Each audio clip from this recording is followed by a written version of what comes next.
시간이 되었습니다. 모두 자리에서 일어나셔서 찬송가 621장을 찬양하겠습니다.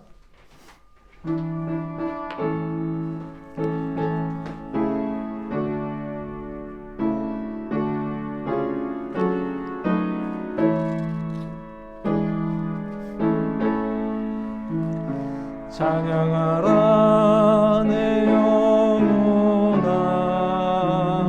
찬양하라 내 영혼아, 온 마음과 정성 다하여 주 찬양하라.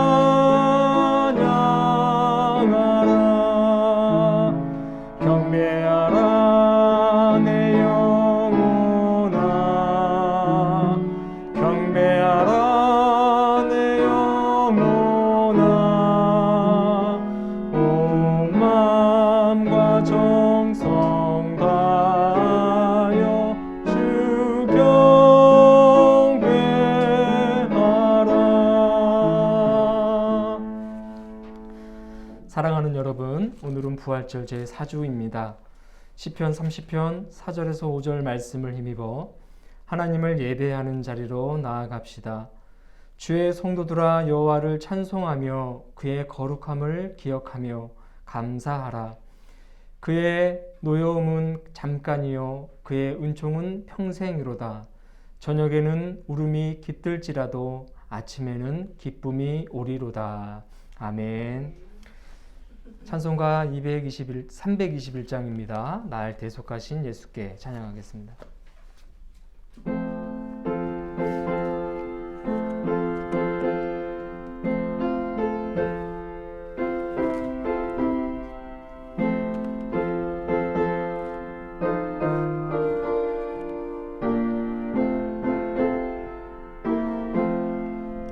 날 대속하신 예수께 내 생명 모두 드리니 늘 진실하게 하소서.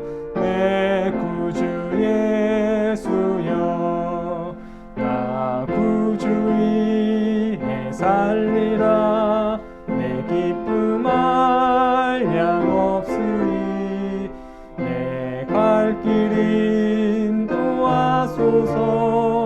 내 구주 예수여, 날 구원하신 예수를 일평생을 지향오니 날 영접하여 주소서. 내 구주 예수여, 나 구주 위에 살리라. 내 기쁨 한량 없으리.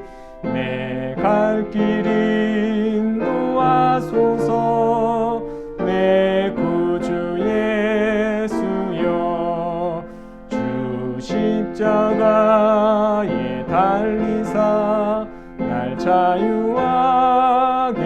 구하겠으니 내 몸과 마음을 주 위에 다스게 하소서. 나 구주 위에 살리라. 내 기쁨 한량 없으리. 내 갈 길 인도하소서. 내 구주 예수여. 아멘. 다 함께 침묵하면서 한 주간의 삶을 성찰하도록 하겠습니다.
다 함께 죄의 고백을 드리겠습니다.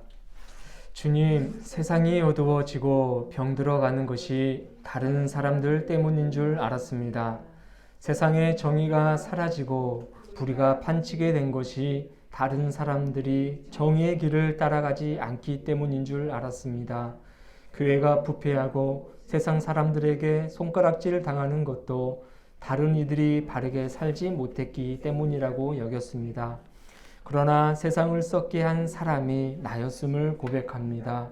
교회를 허물어뜨린 장본인이 바로 나였습니다. 내가 정직하지 못했고 내가 법과 질서를 지키지 못했습니다.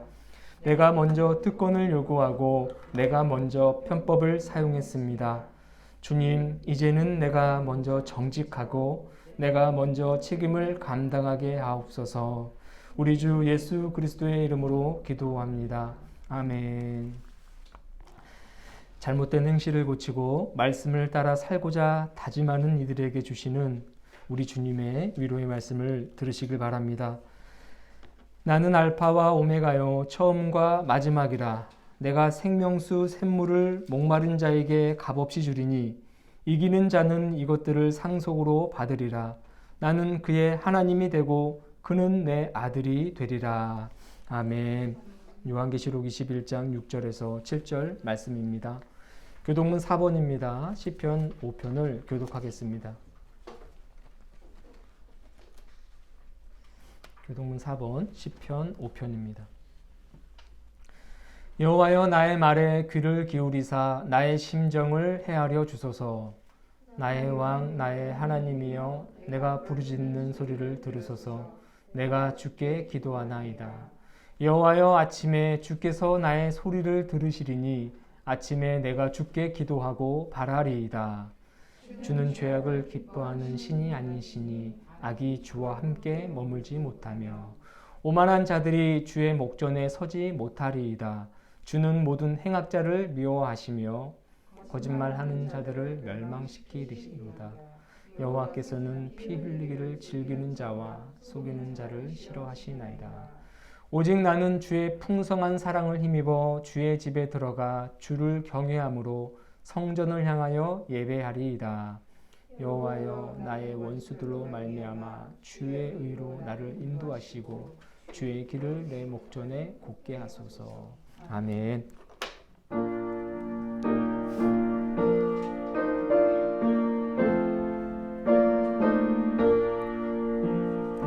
이 천지가 만물들아 복 주시는 주 여호와 전능하신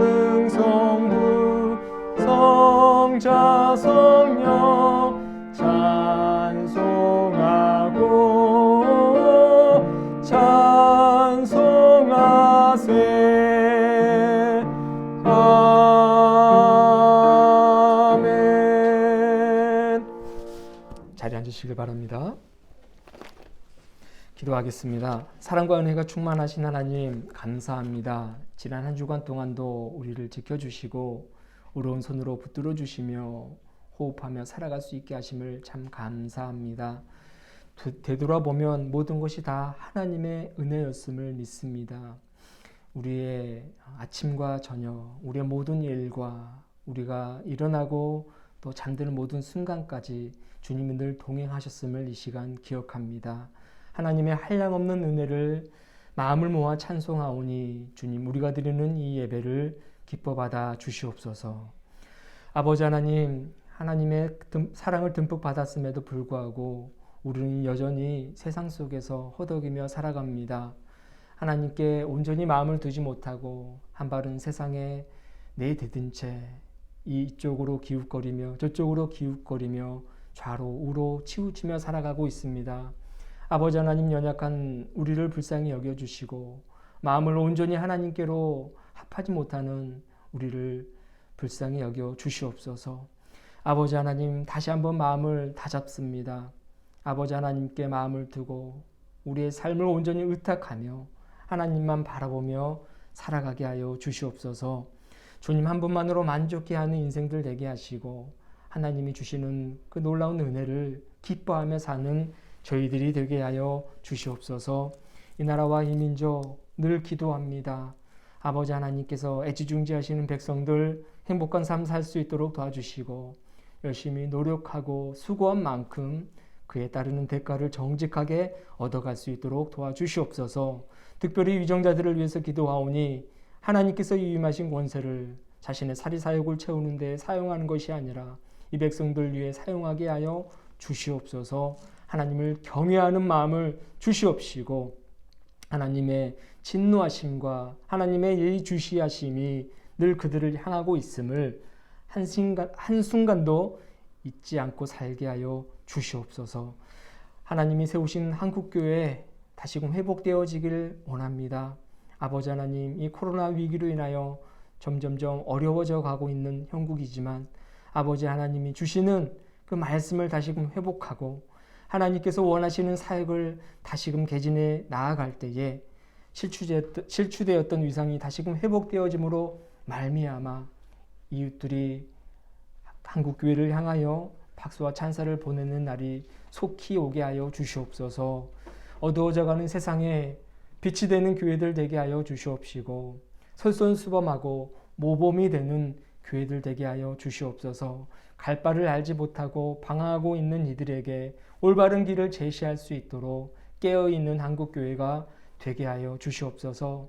하나님을 사랑하는 만큼 이웃들을 사랑할 수 있도록 도와주시고 이 두 날개가 고르게 균형 잡혀서 건강하게 성장하고 이 시대에 꼭 필요한 기관들이 될 수 있도록 역사하여 주시옵소서. 함께 가는 교회도 그러한 교회가 되길 원합니다. 하나님의 마음을 시원케 하며 이웃들의 아픈 마음을 어루만져 주며 그들과 함께 웃고 우는 교회 되길 원합니다. 세상으로부터 외면받는 교회가 아니라 세상에 관심을 받고 세상에 오히려 함께 협력하는 교회가 되길 원하오니 함께 가는 교회를 주님 사용하여 주시옵소서. 이 지역 주민들을 주께로 인도하는 일에도 열심을 내게 하여 주옵시고 복음을 전하는 사명을 잘 감당하는 교회 되게 하여 주옵소서. 이 시간 주님 은혜 기억하며 모인 저희들 다시 한번 하나님께서 살펴주시옵시고 우리의 필요한 모든 부분들 주님 공급하여 주시길 원합니다. 지혜가 부족한 이들에게는 지혜를 주시고 믿음이 연약한 자에게는 굳건한 믿음을 주시며 온전히 하나님의 은혜가 채워지는 시간이 되게 하여 주시옵소서. 더불어 우리의 가정도 주님께 온전히 의탁합니다. 주님이 주인 되시는 가정 되게 하시고 하나님의 사랑을 서로 나누는 아름다운 믿음의 공동체 되게 하여 주시옵소서. 이 시간 처음 시간입니다. 마치는 시간까지 주님이 이곳에 함께 하실 줄로 믿사오며 살아서 역사하시는 예수 그리스도의 이름으로 기도하옵나이다. 아멘.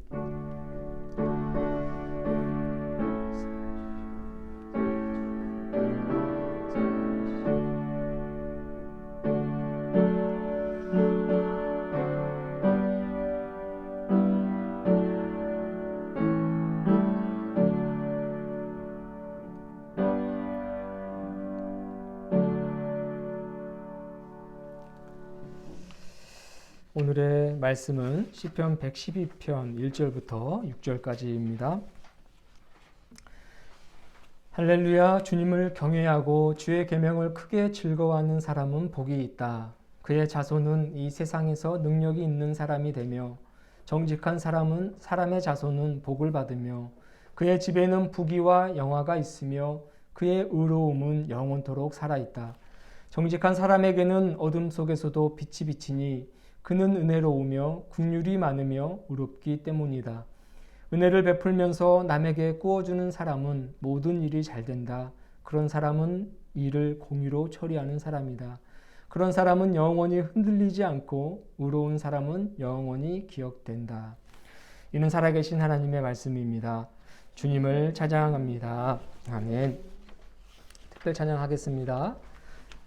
아무도 예배하지 않는 그곳에서 주를 예배하리라. 우리 가사를 기억하시면서 찬양하겠습니다.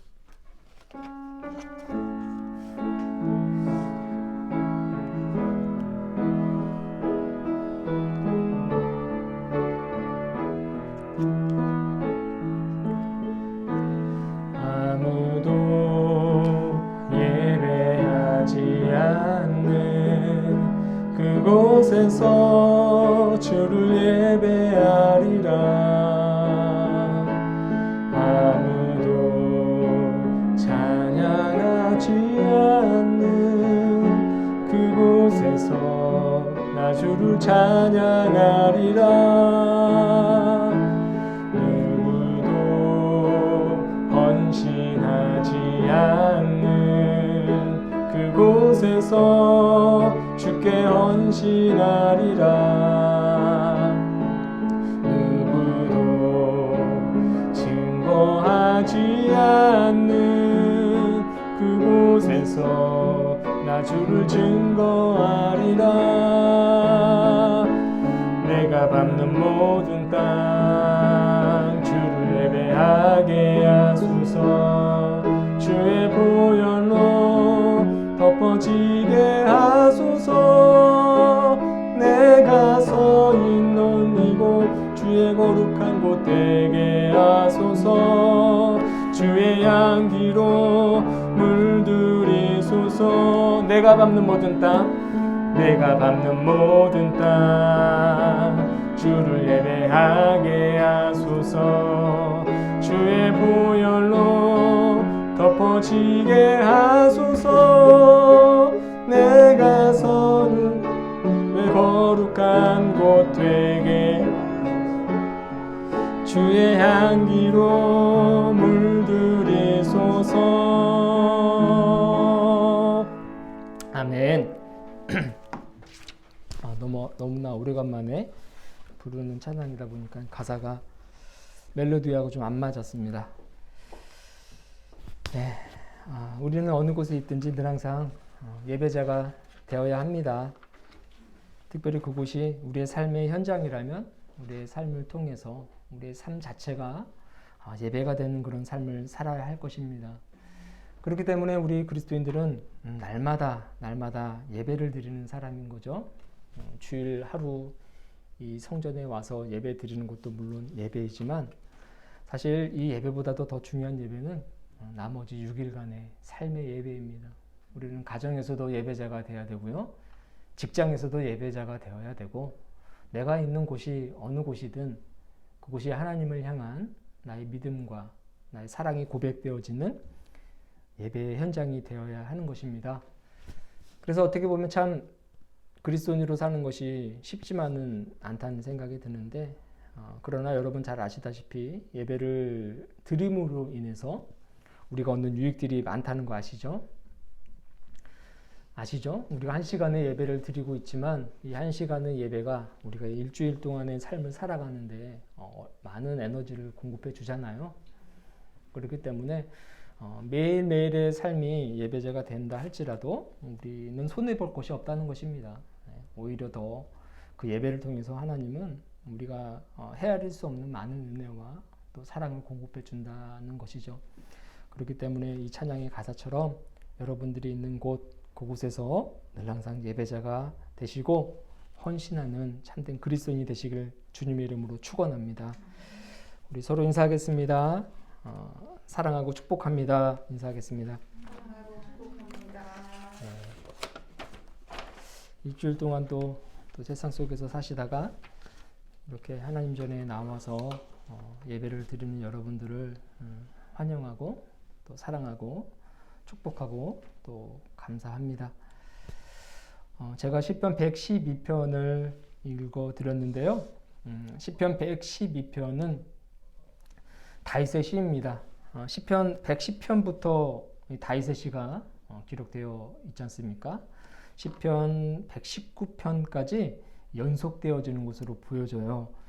특별한 표제어가 이 11편부터 19편까지는 없기 때문에 또 이 시편을 읽어보면 이 다윗의 시인 시편 110편과 유사한 부분들이 많이 있기 때문에 다윗의 시다 이렇게 생각하시면 될 것 같습니다.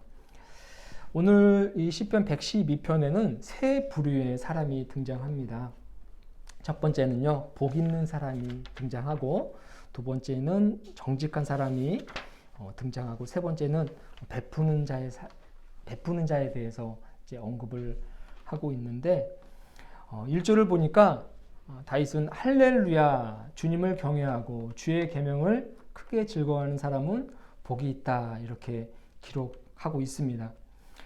할렐루야는 여호와를 찬송하라는 말씀입니다. 다 아시죠? 우리가 지난주에도 할렐루야에 대해서 잠깐 언급했지만 이 할렐루야라는 이 말씀 안에는 항상 언제나 날마다 내가 호흡하며 사는 날 동안이라는 보이지 않는 의미가 이 안에 들어있는 거예요. 그러니까 언제나 하나님을 찬송하라는 말이 이 할렐루야 안에 포함되어 있다는 것입니다.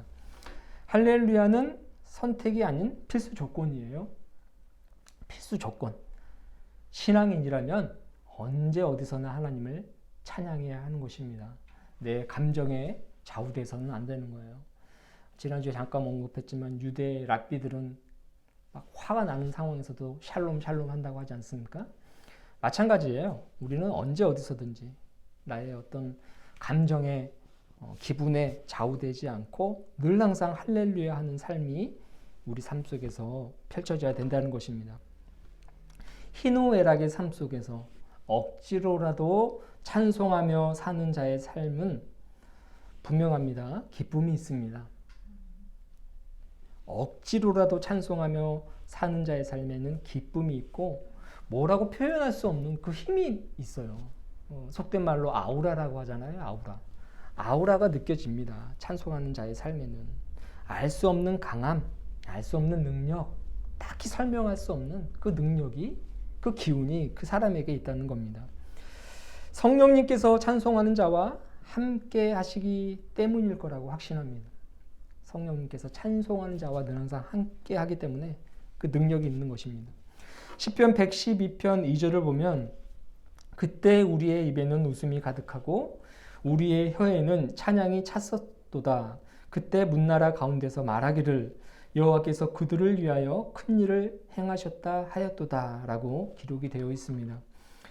이 시편 112편은요 112편이 아니구나 이 127편인가 그런데 이 시편 2절에서 보면 이 포로로 잡혀갔던 바벨론 포로로 잡혀갔던 그 상황에서 기록되어진 시인데 바벨론 포로로 잡혀갔던 이스라엘 백성들의 입술에 찬송이 가득 차게 되자 포로에서 해방되어지는 역사가 일어났다는 것입니다.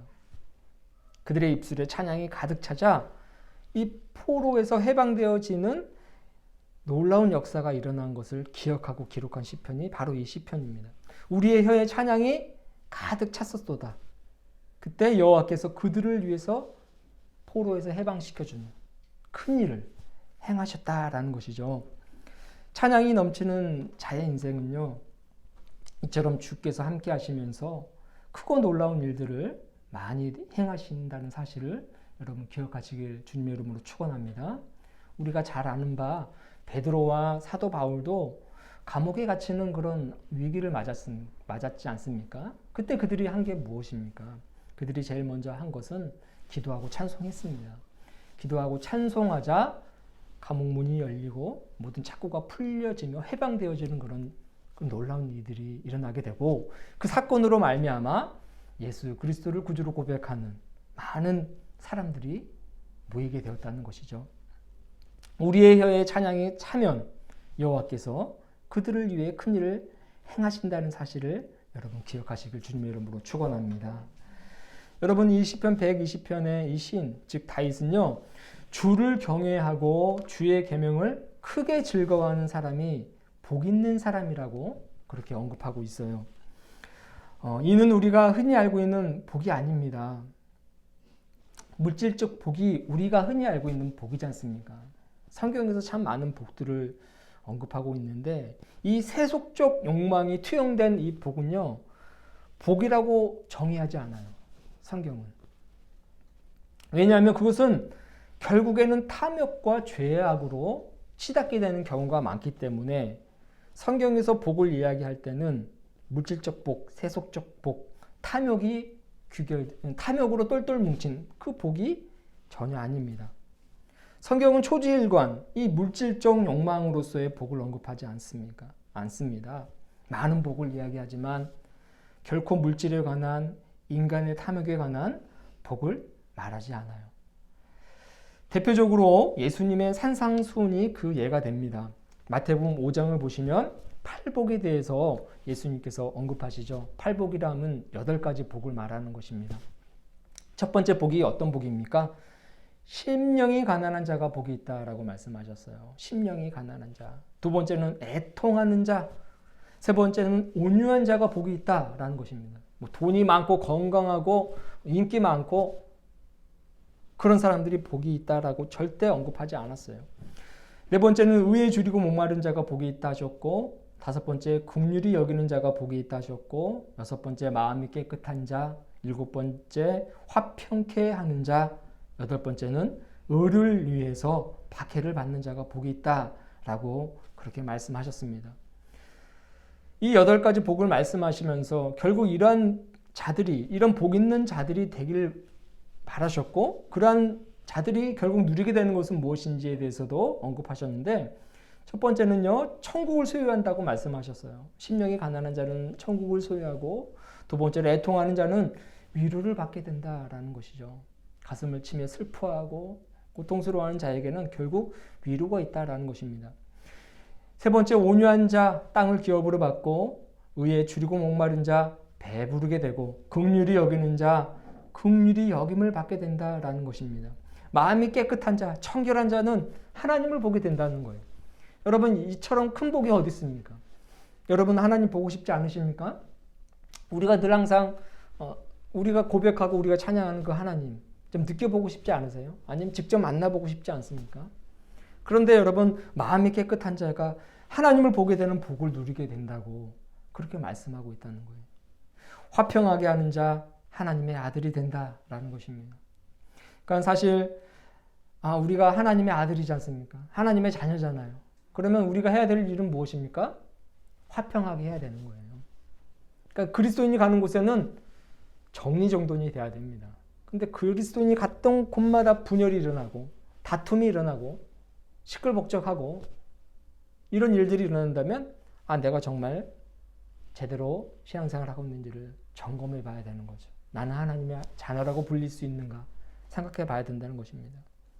하나님의 아들이라 불리게 되는 자는 화평하게 하는 자라는 것입니다. 이런 사람이 복 있는 자고, 의를 위해서 박해를 받는 자는 천국이 결국 그의 것이 된다라는 것입니다. 물질적 욕망에 해당하는 내용이 있습니까? 세상이 말하는 복이 해당되는 게 있습니까? 전혀 없습니다. 예수님께서 말씀하신 이 8복이 진짜 우리가 누려야 될 복이고 이 세상에 필요한 복이라는 것입니다. 우리가 새해 복 많이 받으세요 라고 늘 항상 새해가 되면 하지 않습니까? 그때 이 복은 이 8복에 해당하는 복이 되어야 된다는 거예요. 예수님의 8복이 진짜 복임을 기억하시길 바랍니다. 이런 복을 누리며 사는 이가 정말 행복한 거예요. 정말 행복한 사람들입니다. 이것은 없어지지 않아요. 사실 물질은 시간이 지나면 사실 뭐 물론 물질은 쌓이기도 하지만 대부분 다 없어지지 않습니까? 그러나 예수님이 말씀하신 팔복은 결코 소멸되지 않는 복입니다. 영원히 누릴 수 있는 복입니다. 이런 복들을 누릴 수 있는 여러분이 되시길 주님의 이름으로 축원합니다. 시인이 말하는 바, 오늘 시편에서 말하는 바, 주를 경외하고 주의 계명을 크게 즐거워하는 자가 복이 있다고 말씀하고 있는데, 이 말씀의 의미는 무엇이냐면 결국 하나님을 가까이 하는 사람을 말한다는 겁니다. 주의 계명, 이 계명은 곧 하나님의 말씀이지 않습니까? 하나님의 말씀인 거예요. 주의 계명은 하나님의 말씀인데, 이 하나님의 말씀은 곧 하나님으로부터 나오게 됩니다. 그렇기 때문에 하나님께 나아와 하나님 곁에서 하나님과 함께 동행하는 사람, 즉 하나님을 가까이 하는 사람이 진짜 복 있는 사람, 복 받은 사람이라고 이 다윗은 말하고 있다는 것입니다. 크게 즐거워한다라는 이 구절이 있는데, 이 구절은 자신의 삶의 초점을 온전히 하나님께 맞춘다는 의미인 거예요. 크게 즐거워한다는 것은 뭐 목소리를 크게 막 파한대소한다는 그런 의미가 아니라 자신의 삶의 초점을 온전히 하나님께 맞춘다는 의미입니다. 한마디로 하나님 뜻대로 사는 인생인 것이죠. 하나님의 뜻대로 사는 인생이 진짜 복 있는 사람인 것입니다. 시편 1편의 복 있는 사람과 매우 유사한 내용이죠.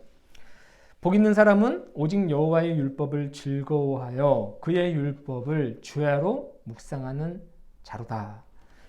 그는 시냇가에 심겨진 나무처럼 하나님 곁에 머무른다. 이런 내용이지 않습니까? 하나님 곁에 머무른 자. 시냇가에 심겨진 나무가 어떻습니까? 과실을 많이 맺고 풍성한 열매를 맺고 늘 항상 양분의 어떤 신냇물이 뿌리를 통해 흡수되기 때문에 아주 건강한 나무가 되듯이 하나님 곁에 늘 항상 머무는 자들은 이런 복들을 누리며 건강한 삶을 살 수 있다는 것입니다. 그렇다면 복 있는 사람은 어떠한 혜택을 누리는가 살펴보면 오늘 2절에 능력 있는 사람이 된다라고 기록이 되어 있습니다. 능력은 어떤 능력입니까? 우리가 인간이 만들어낼 수 있는 능력이 아닌 거예요. 인간의 능력을 초월하는 신적 능력, 즉 성령의 능력입니다. 성령의 능력은 무슨 막 깨부시고 막 모든 일을 다 감당해내고 잠을 안 자도 피곤치 않고 이런 능력들이 아니에요. 우리가 할 수 없는 일들을 해내는 것이 능력이고 내가 생각할 수 없는 일들을 생각해내는 것이 능력인 거예요.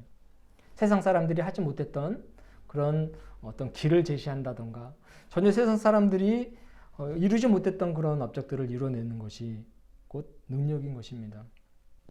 여러분 지난번에도 잠깐 언급했지만 사도 바울 요한과 베드로 이 제자들이 성전을 향하여 기도하러 올라갔다가 누구를 발견하게 됩니까? 안진뱅이를 발견하게 되잖아요. 그런데 여러분 그 성전 그 길은 유대인들이라면 하루에도 몇 번씩 오르고 내려야 되는 그 길입니다. 그런데 그들이 성령 충만함을 받지 못했을 때는 그 안진뱅이가 보이지 않았어요. 왜? 매일매일 오르는 길이었는데. 그런데 그들이 성령 충만함을 받고 성령의 능력을 힘입자 보이지 않았던 것이 보이게 된 겁니다. 보이지 않았던 대상이 보이게 된 거예요. 한켠에 앉아서 평생 동안 구걸하고 있는 그 불쌍한 사람이 그들의 눈에 보이게 된 것입니다. 그리고 그를 돈으로 마음을 산 것이 아니라 그에게 정말로 필요한 것, 단 몇 푼의 돈으로 한 끼를 연명해 나가는 그런 것이 아니라 정말 이에게 필요한 이가 예수 그리스도다. 예수 그리스도를 통해서 이 사람의 삶이 변화될 수 있다는 것을 깨닫게 된 것이 성령의 능력 덕분이라는 것입니다. 그러니까 성령의 능력, 복 있는 사람은 이런 어떤 성령의 능력을 공급받는 사람이 된다는 것입니다. 그래서 남이 가지 않았던 길을 가게 되고 남이 보지 못했던 것을 보게 되고 남이 행하지 않았던 일을 그 행하지 않았던 일은 가치가 없어서 세상 사람들이 보기에는 가치가 없는 일이라 등한시 여겨졌던 일이 될 수도 있어요. 그런 일들을 해낸다는 것이죠. 그런 능력을 이 복 있는 사람은 받게 된다는 것입니다. 또한 3절을 보면요. 그의 집에는 부귀와 영화가 있다라고 그렇게 말을 하고 있습니다. 여기에서 말하는 부귀 영화는 앞서 언급했던 그런 세속적인 복, 물질적인 복과는 전혀 다른 것입니다. 다 예수님의 팔복에 가까운 복이 바로 이 성경에 기록되어 있는 또 오늘 이 다윗이 말하는 부귀 영화인 것입니다. 부귀 영화. 단순히 돈 많고 많은 사람들로부터 뭐 존경을 받는 명예가 있고 어떤 지위가 있는 것이 아니라 예수님께서 말씀하신 이 팔복에 가까운 그런 부귀 영화를 누리는 가정이 된다는 거예요. 사랑하는 여러분, 저는 오늘 우리 가정에도 이런 부귀 영화가 있었으면 좋겠습니다. 예수님을 믿고 하나님을 잘 섬기고 하나님을 가까이 함으로써 복 있는 사람이 되고 복 있는 가정이 되어서 세상 사람들은 단 돈 몇 푼에 울고 웃지만 우리는 그런 것에 연연하지 아니하고 예수님의 팔복에 가까운 그 부귀 영화가 있음으로 인해서 영원토록 기쁨을 누리는 그런 가정이 되기를 주님의 이름으로 축원합니다. 그리고 여러분 세 번째로는 의로움이 살아있다 그렇게 이 다윗은 말하고 있습니다. 3절 보니까 그의 집에는 부귀 영화가 있으며 그의 의로움은 영원토록 살아있다 이렇게 기록되어 있는데 여기서 말하는 의로움은요 옳고 바름을 의미하는 겁니다. 옳고 바름, 성경에 입각한 그 기준에 의한 옳고 바름인 것이죠. 그러니까 내 생각이 옳고 바름이 아니라 하나님께서 말씀하시는 옳고 바름이라는 거예요. 그러니까 하나님 기준에 맞는 그런 생각과 그런 삶이 그들 앞에 펼쳐진다는 것이죠. 그러니까 여러분 시편에 이런 내용들 있지 않습니까? 우리가 아무리 어떠한 일들을 계획하고 그것을 추진하려고 할지라도 결국 그 발걸음을 인도하시는 이는 여호와시다라는 것을 인정하고 받아들이는 것이 진짜 의로움이고 그것이 복이라는 것입니다. 이러한 복들을 누릴 수 있는 여러분이 되시길 축원합니다. 여러분 두 번째로 다윗은 정직한 사람에 대해서 언급하고 있어요. 4절을 보니까 정직한 사람에게는 어둠 속에서도 빛이 비치니 그는 은혜로우며 긍휼이 많으며 의롭기 때문이다 라고 기록되어 있습니다. 정직이라는 것은 무엇입니까? 거짓이 없고 허식이 없이 마음이 바르고 곧은 것을 의미하고 정직한 사람은 바로 이러한 사람인 것이죠. 그리고 여러분 정직함이라는 것은요. 하나님 성품의 일부분인 것을 알아야 돼요. 하나님의 성품, 하나님의 속성의 일부분입니다. 그렇기 때문에 우리가 그리스도인이라면 정직해야 되는 거예요. 정직하게 살아야 되는 것입니다. 지금 당장 어떤 일이 나에게 유익하지 않더라도 오히려 해가 될지라도 정직해야 되는 것입니다. 여러분 정직하게 사는 사람은 결국 빛을 발하게 되어 있어요. 어둠 속에서 빛이 비친다고 하지 않습니까? 결국 그 진가가 드러나게 되어 있습니다.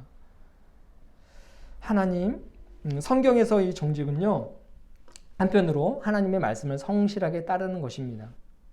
결론적으로 하나님의 말씀을 충실하게 따르며 살면 정직한 삶을 살아가게 된다는 것입니다. 시편 11편 7절을 보면 정직한 자는 하나님의 얼굴을 뵙게 된다 이렇게 기록하고 있어요. 놀랍지 않습니까? 정직한 자의 삶, 그런 자의 삶은 결국 하나님을 뵐 수 있다 그렇게 기록되고 있고 시편 7편 10절에서는 하나님은 마음이 정직한 자를 구원하신다 이렇게 기록하고 있습니다. 여러분 예수를 믿어야 구원되는데 하나님은 마음이 정직한 자를 구원하신다고 말씀하신다면 우리의 삶 속에 이 정직이라는 것이 얼마나 중요한지 다시 한번 상기시켜주는 말씀이 아닌가 싶습니다. 정직한 자에게는 어둠 속에서도 빛이 비친다. 여러분 이 말씀을 잊지 말고 살아가시길 바랍니다.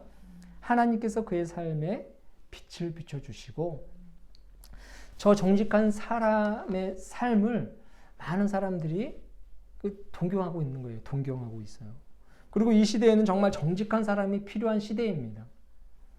너무나도 다 거짓이 많고 가식이 많은 사람들이 이 주위에 널려 있기 때문에 오히려 이 정직한 그 사람이 참 귀한 시대가 아닌가 싶어요.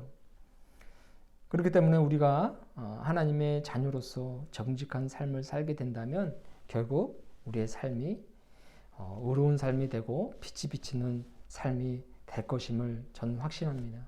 그리고 우리 자녀들에게도 가장 교육해야 되는 것, 제일 먼저 교육해야 되는 것은 바로 정직이라고 저는 의심하지 않습니다. 저희 아버지가 어릴 때 거짓말하지 말라는 말을 참 많이도 하셨어요. 지금도 그 말씀이 생각나요. 뭐 공부 못해도 좋고 돈 많이 못 벌어도 좋으니 거짓말하지 말고 정직한 사람이 되라는 말씀을 참 많이 하셨습니다.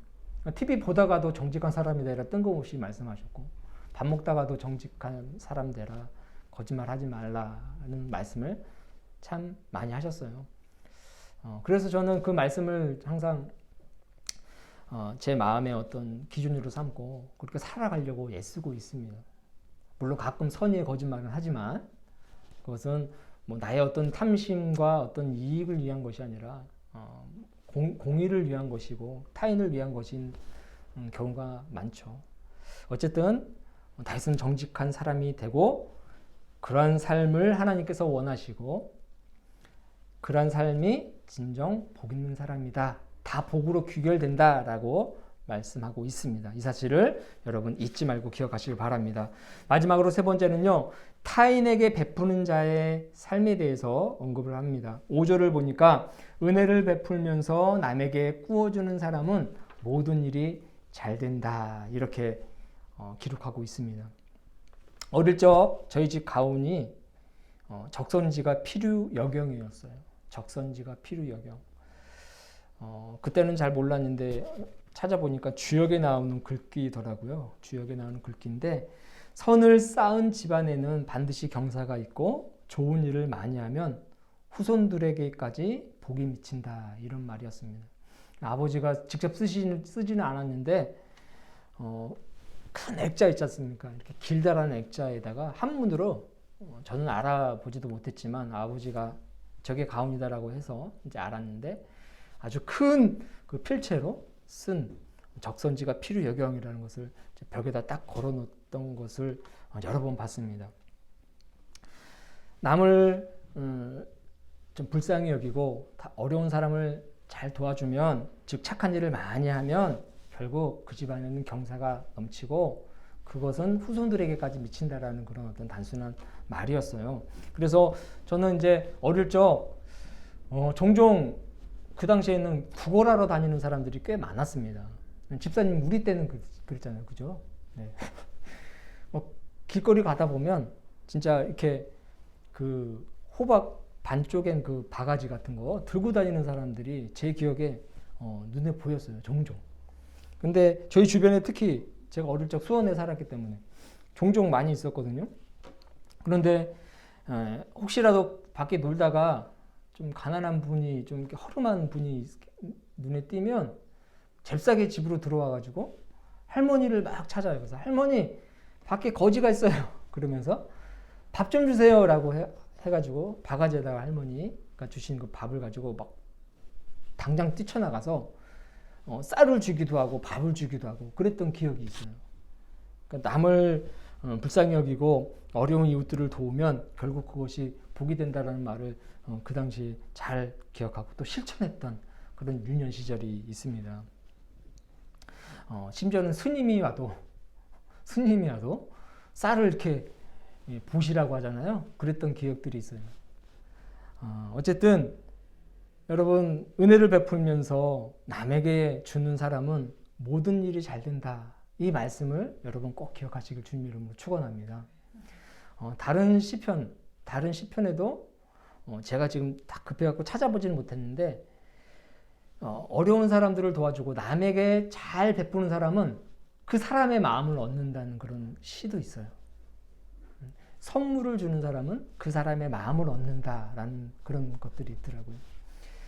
꼭 뭔가를 얻기 위해서 주는 것은 아니지만 우리가 선을 쌓아야 되는 것은 그리스도인이라면 하나님이 반드시 요구하시고 있는 복 중에 하나이기 때문에 그런 선들을 쌓아야 할 그런 의무가 있음을 여러분 기억하시기를 주님의 이름으로 축원합니다. 시편 37편 27절을 보니까 선을 행하라 그리하면 영원히 산다, 이런 말이 기록되어 있어요. 그의 선행이 영원히 기억된다는 의미겠죠. 우리의 행실이, 선한 행실들이.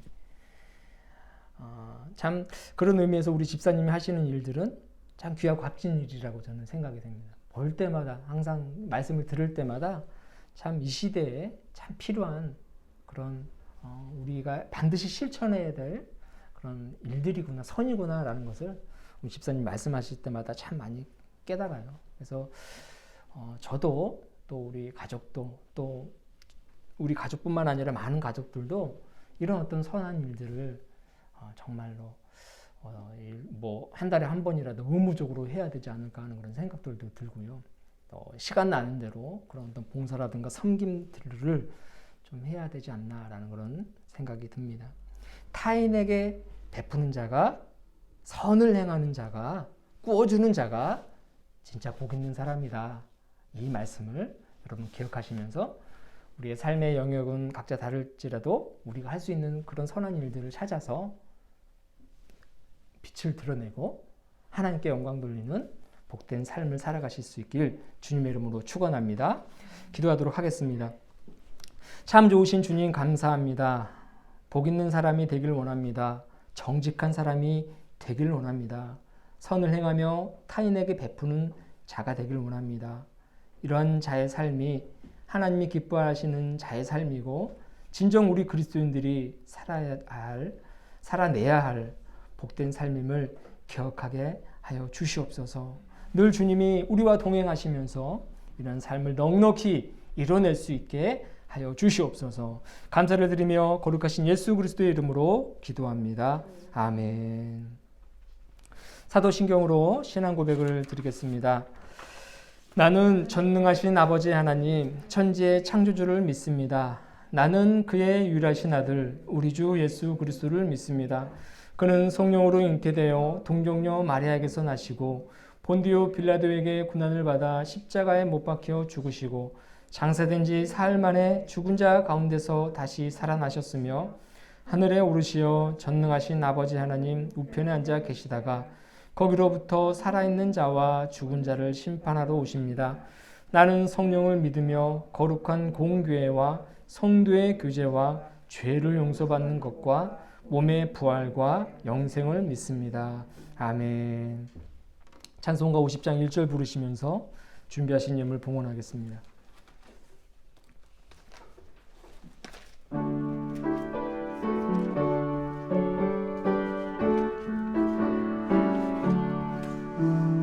내게 있는 모든 것을 아낌없이 드리네. 사랑하고 의지하며 주만 따라 살리라. 주께 드리네.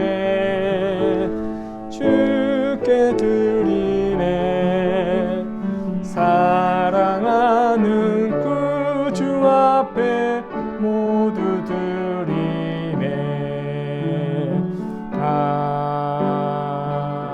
아멘.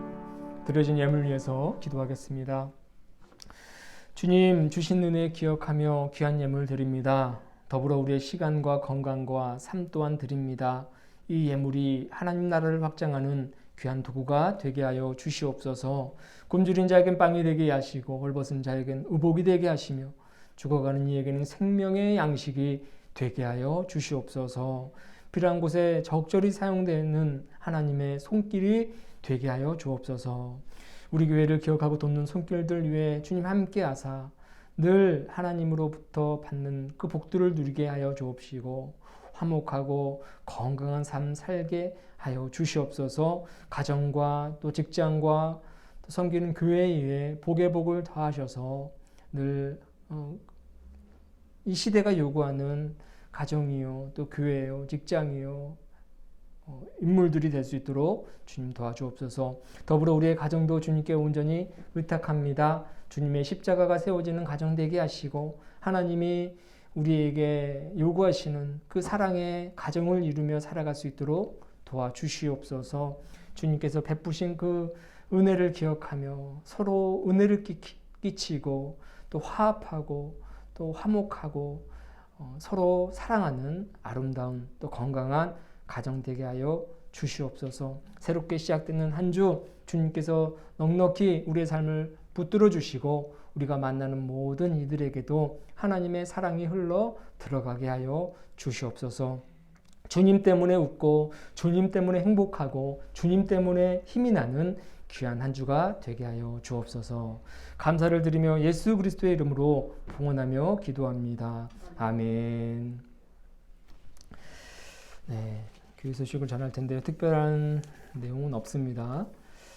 부활절 사주를 보내고 있습니다. 날마다 부활하신 예수님을 기억하고 그 부활에 동참하시면서 기쁨이 있고 또 능력 있는 삶을 살아가시길 바랍니다.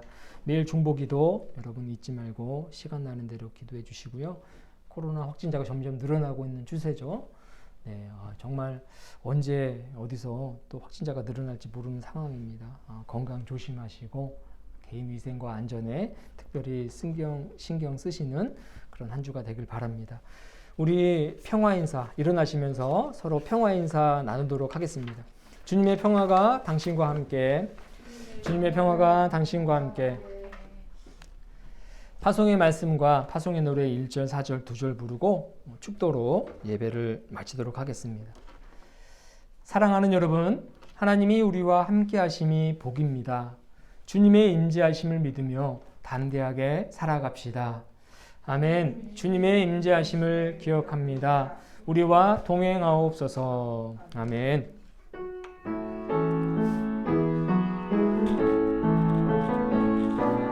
주님의 평화가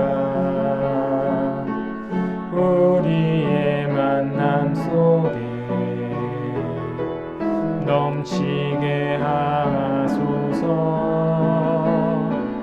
넘치게 하소서.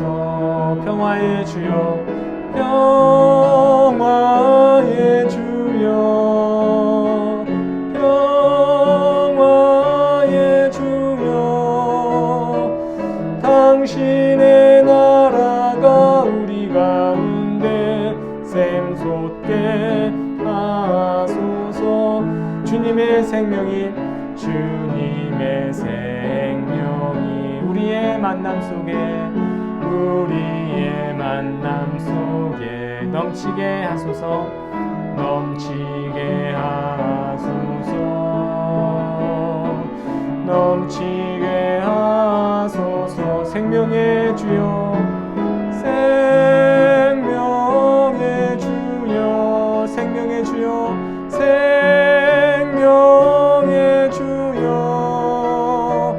당신의 나라가 우리 가운데 샘솟게 하소서.